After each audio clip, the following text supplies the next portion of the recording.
మల్లెల మూర్తిని ఈ ప్రభుత్వం ఇంకా కాపాడాలని చూస్తుంది. ఎందుకనంటే దాదాపుగా ఈ ఇన్సిడెంట్ జరిగి 4 రోజులు కంప్లీట్ అయినా కూడా ఇప్పుడు దాకా కూడా తన్ని రిమాండ్కి పంపించారు తప్ప దాని మీద ఆయనకి శిక్ష ఇవ్వలేదు. శిక్ష ఇంకా ఆయన మీద ఖరారు చేయలేదు, కోర్టులో ఇంకా సబ్మిట్ చేయలేదు. మరి న్యాయం ఎక్కడ జరిగినట్టుగా ఒక్కసారి అడుగుతున్నాను. అలాగే మాధవి గారు ఏ విధంగా మరి ఆవిడ మాట్లాడుతున్నారు, నవ్వుతా హేళనగా మాట్లాడుతున్నారు. నిజంగానే సాటి మహిళగా ఆవిడికి బుద్ధుందా అని అడుగుతున్నాం. ఎందుకనంటే గల్లా మాధవి అనే వ్యక్తి నేను మహిళలకి రక్షణగా, నేను మహిళలకి తోడుగా, ప్లస్ గ్రీవెన్స్ ప్రతి రోజు కూడా నేను తీసుకుంటున్నాను, మహిళలవి గాథలన్నీ వింటున్నాను అని చెప్తున్న వ్యక్తి మరి మీ దగ్గర ఆవిడ 16వ తారీఖున వస్తే ఎందుకు యాక్షన్ తీసుకోలేదని అడుగుతున్నాను.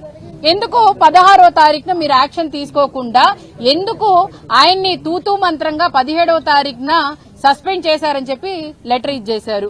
మరి అలాగే 15వ తారీఖున మధ్యాహ్నం ఆ కుటుంబం అంతా స్టేషన్ కి వెళ్లినప్పుడు దాదాపుగా 4-5 గంటలు ఆ ఇంట్లో వాళ్ళు స్టేషన్లోనే కూర్చోబెట్టి ఎందుకు వాళ్ళ మీద కేసులు కట్టలేదు, మల్లెల మూర్తి అనే వ్యక్తి మీద ఎందుకు కేసు కట్టలేదు, బైండ్ ఓవర్ ఎందుకు చేయలేదు, అది చెయ్యకపోవటానికి కారణం ఎమ్మెల్యే గారు. ఎందుకనంటే అనుచరులు కదా వీళ్ళంతా. మల్లెల మూర్తి టీడీపీకి సంబంధించిన నాయకుడు.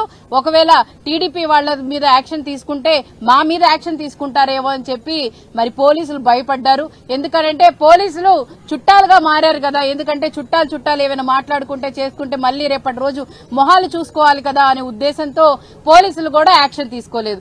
ఆ యాక్షన్ తీసుకోలేదు కాబట్టే ఈ రోజు మరి ఈ పరిస్థితి మేము చూడాల్సి వచ్చింది, మాట్లాడాల్సి వస్తుంది. నిజంగానే సిగ్గుగా తల దించుకోవాల్సి వస్తుంది. నిజంగానే ఈ రాష్ట్రంలో మహిళలకి ఎక్కడా కూడా ఏ విధమైన రక్షణ లేదు. ఎక్కడైనా అర్ధరాత్రి మహిళ నడుస్తే గాని మన దేశానికి స్వాతంత్రం వచ్చినట్టు ఉండదని చెప్పి ఏ విధంగా చెప్పారో ఈ రోజు నడి రోడ్డు మీద చీర మరి తీసేసినా కూడా ఈ రోజు రక్షణ లేదు. ఎందుకు లేదు అనంటే కారణం ఈ టీడీపీ, ఈ ప్రభుత్వం. ఏదో మా ఎలక్షన్ ముందు మాత్రం మేం మహిళలకి రక్షణగా ఉంటాము, మహిళల కోసం ఖచ్చితంగా నిలబడతామని చెప్పిన చంద్రబాబు నాయుడు గారు ఏమయ్యారు? అలాగే పవన్ కళ్యాణ్ గారు కూడా ఎన్నో మాటలు చెప్పారు కదా, తాట తీస్తాను, మహిళలకు ఏమైనా జరిగితే ఏమైనా 30,000 మంది ఆడవాళ్లు ఉన్నారు వాళ్ళందరినీ తిరిగి తీస్తానని చెప్పారే, మరి ఏమయ్యారు అని చెప్పి పవన్ కళ్యాణ్ గారిని అలాగే చంద్రబాబు నాయుడు గారిని అడుగుతున్నాం. అలాగే యువగళం అని చెప్పి రెడ్ బుక్ రాజ్యాంగం అని చెప్పి రెడ్ బుక్ పుస్తకాన్ని పెట్టుకొని మీరిచ్చిన శిక్షణ ఇదేనా మీ కార్యకర్తలను అడుగుతున్నా. ఏ కుటుంబంలో అయినా కూడా తల్లిదండ్రులు ఏ విధంగా నడిపి చెప్తారో అదే విధంగా పిల్లలు నడుస్తారు.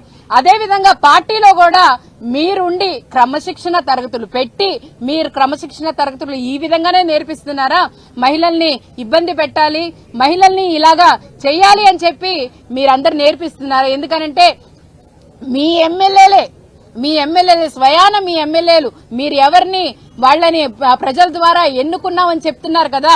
ఈవీఎంలతో గెలిచారు చూడండి ఎమ్మెల్యేలు.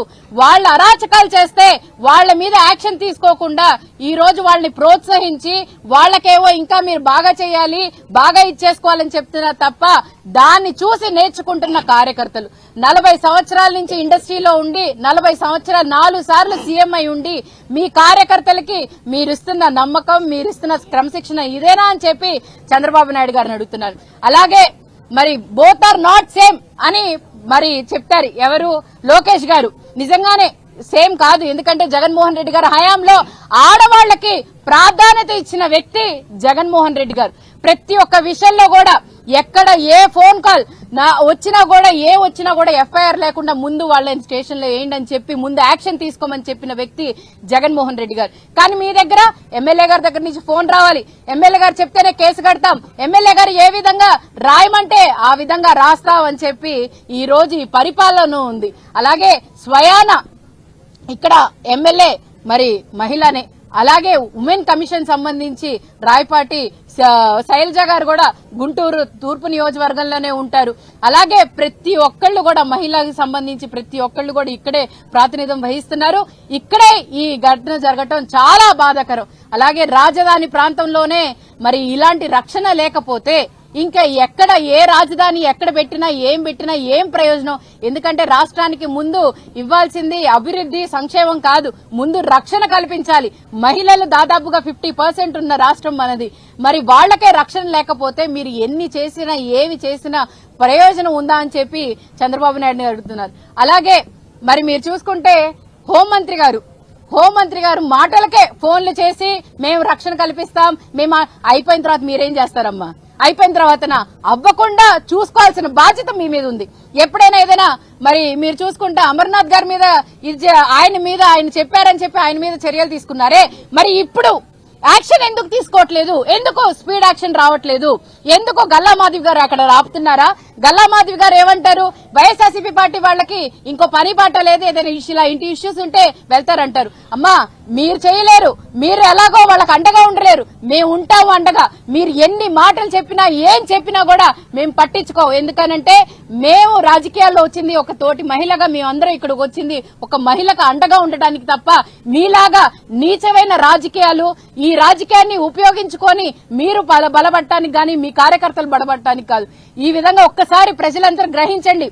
ఈ కార్యకర్తలో లేకపోతే ఈ వార్డులో ఉన్న నాయకులు ఎవరెవరున్నారో ఒక 10,000 లంచం ఇవ్వలేదని చెప్పి ఈ విధంగా దారుణానికి పాల్పడుతున్నారంటే రేపటి రోజు ఎన్నికల్లో వాళ్ళు ఎవరైనా ఎక్కడైనా గెలిస్తే, పంచాయతీ ఎలక్షన్ లో గానీ కార్పొరేట్ ఎలక్షన్ లో గెలిస్తే మరి ఏ విధమైన పరిస్థితి ఉంటుందని చెప్పి మీ ఇంట్లో అక్కా చెల్లెళ్ళు ఉన్నారు, మీ ఇంట్లో ఆడవాళ్లు, ప్రతి ఒక్క ఇంట్లో ఆడవాళ్లు ఉన్నారు. ఎవరికైనా రక్షణ ఉంటుందా? లేకపోతే మీరు ఇల్లు కట్టుకుంటే మీ ఇంటి ముందు వచ్చి వాలిపోతారు. ఒక్కసారి ప్రతి ఒక్క మనిషి కూడా గ్రహించాలని చెప్పి, అలాగే మల్లెల మూర్తి మీద, అలాగే ఉన్న 9 మంది ఎవరెవరున్నారో వాళ్ళ అందరి మీద ఖచ్చితంగా రిమాండ్ కాదు వాళ్ళకి శిక్ష పడాలని చెప్పి తెలియజేస్తున్నాను. ఈ రోజు గుంటూరు నడిబొడ్డున జరిగినటువంటి ఈ సంఘటన ప్రతి ఒక్క మహిళకి జరిగినటువంటి అవమానంగా నేను భావిస్తున్నాను. మా మహిళా నేతలందరూ కూడా ఇక్కడికి ఆమెకు ఓదార్పునివ్వడం కోసం మాత్రమే వచ్చామని ముఖ్యంగా గల్లా మాధవి గారికి తెలియచేయడం జరుగుతుంది. ఏదో రాజకీయం చేయడానికి వచ్చారని గల్లా మాధవి గారు, అలాగే రాయపాటి అరుణ గారు మాట్లాడుతూ ఉన్నారు, రాయపాటి శైలజ గారు. వీరిద్దరూ కూడా ఏంటి రాజకీయం చేస్తున్నామని మాట్లాడుతున్నారు, కానీ వాళ్ళు తీసుకోవాల్సిన యాక్షన్ మీద ఎటువంటి రిపోర్టు లేదు. ప్రతి ఒక్కరికి కూడా పారదర్శకంగా మీరు ఏం చేశారు అనేది కళ్ళకు కట్టినట్టు కనిపిస్తా ఉంది. వీడియోస్ అన్ని ప్రూఫ్లుగా బయటికి వచ్చిన తర్వాత మీరు యాక్షన్ తీసుకున్నారు. ఆవిడ మధ్యాహ్నం పూటే వెళ్లి మేము కంప్లైంట్ ఇచ్చాము, నా గాజులన్నీ పగిలిపోయి నాకు రక్తం కారుతా ఉంది, మేము వెళ్లి కంప్లైంట్ ఇస్తే కూడా మీరు ముందు వెళ్లేసి హాస్పిటల్కి వెళ్ళండి అని చెప్పారు. హాస్పిటల్ నుంచి వచ్చేసరికి మళ్ళీ ఈ విధంగా మా పైన దాడి చేశారు అని చెప్పి బోరున ఏడుస్తోందామా. ఆమెకి నిజంగా మీరు రక్షణ కల్పించినట్లయితే ఆ రోజు ఇలాంటి దరిద్రమైన సంఘటన జరిగి ఉండేది కాదు కదా. ముందే మీరు యాక్షన్ తీసుకున్నట్లయితే ఆమెకి ఈ రోజు ఇలా వివసరం చేసి అవమానం జరిగేలాగా జరిగి ఉండేది కాదు.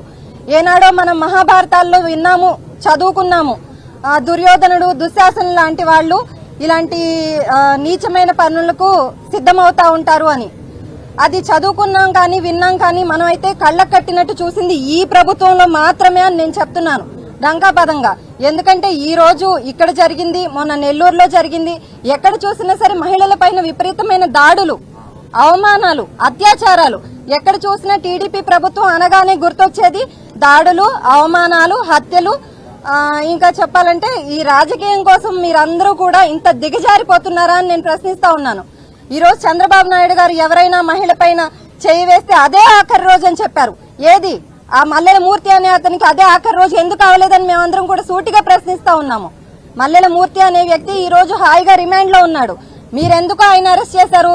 ప్రొటెక్షన్ కోసం ఆయన అరెస్ట్ చేశారు. యాక్షన్ తీసుకుందామని అయితే నాకు అనిపించట్లేదు, నాకే కాదు ఎవరికీ అనిపించట్లేదు. ఎందుకంటే బయట ఉంటే గొడవలు జరుగుతాయి, మళ్ళీ అతన్ని సేవ్ చేయడం కష్టం అవుతుంది అని చెప్పేసి తీసుకెళ్లి చక్క రిమాండ్ లో పెట్టారు. మీరు గనక నిజంగా చిత్తశుద్ధి ఉన్నట్లయితే గనక ముందుగా ఎవరైతే ఈ ఘటనకు పాల్పడ్డారో ఆ 9 మంది వ్యక్తుల మీద కూడా ఖచ్చితంగా స్ట్రింజెంట్ యాక్షన్ తీసుకొని అప్పుడు చెప్పండి మీరు మహిళలకు మేము ఈ గవర్నమెంట్ లో ప్రత్యేకమైన రక్షణను కల్పిస్తున్నాము అని చెప్పి. అంతేగాని అందరూ నవ్విపోతున్నారు. ఈ రోజు ఈ రాష్ట్రంలో జరిగే పాలన చూస్తుంటే నవ్విపోతున్నారు. సభ్య సమాజంలో ఉన్నామా లేక అడవిలో ఉన్నామా అని. పట్టపగలు నడి రోడ్డు మీద ఈ రకంగా మహిళ పైన అవమానం జరుగుతూ ఉంటే ఇక్కడున్నటువంటి ఎమ్మెల్యే గారు ఆవిడ మహిళ అయ్యుండి వెంటనే 0 ఎఫ్ఐఆర్ మీరు యాక్షన్ తీసుకోవాలమ్మా మాధవి గారు. ఎందుకంటే ఎఫ్ఐఆర్ పూర్తి చేసి మీరందరూ కంప్లైంట్లు తీసుకుని అవన్నీ చేయాల్సిన అవసరం లేదు. మహిళకి ఇంత అవమానం జరిగింది అని అంటే మీరు ఒక మహిళగా ఎమ్మెల్యేగా మీరు 0 ఎఫ్ఐఆర్ వెంటనే యాక్షన్ తీసుకోవాలి. అలాంటిది 2 రోజులు జాప్యం చేసి ఇప్పుడు మహిళా కమిషన్ నుంచి శైలజ గారు వచ్చేమంటారు, ఎవరు వీడియో బయటకు ఎవరు పెట్టారు నాకు తెలిసి యాక్షన్ తీసుకోవడం, ముందు వీడియో ఎలా బయటకు వచ్చింది అని అంటున్నారు. మీరు వీడియో వచ్చిన దాని మీద టెన్షన్ పడటమే మాకు కనిపిస్తుంది కానీ ఎవరైతే ఈ చర్యకు పాల్పడ్డారో వారి మీద యాక్షన్ తీసుకోవాలనే తపన తాపత్రయం మాకైతే ఏం కనిపించట్లేదు. ఒకవేళ నిజంగా చిత్తశుద్ధి ఉన్న ప్రభుత్వం మీదని నిరూపించుకోవాలనుకుంటే ఇకపై మీ భవిష్యత్ కార్యాచరణ మార్చుకోండి. ఇలాంటి రాజకీయాలు, ఇలాంటి దాడులు మరొకసారి పునరావృతం కాకుండా ఏం చేయాలనేది ఒకసారి ఆలోచించండి.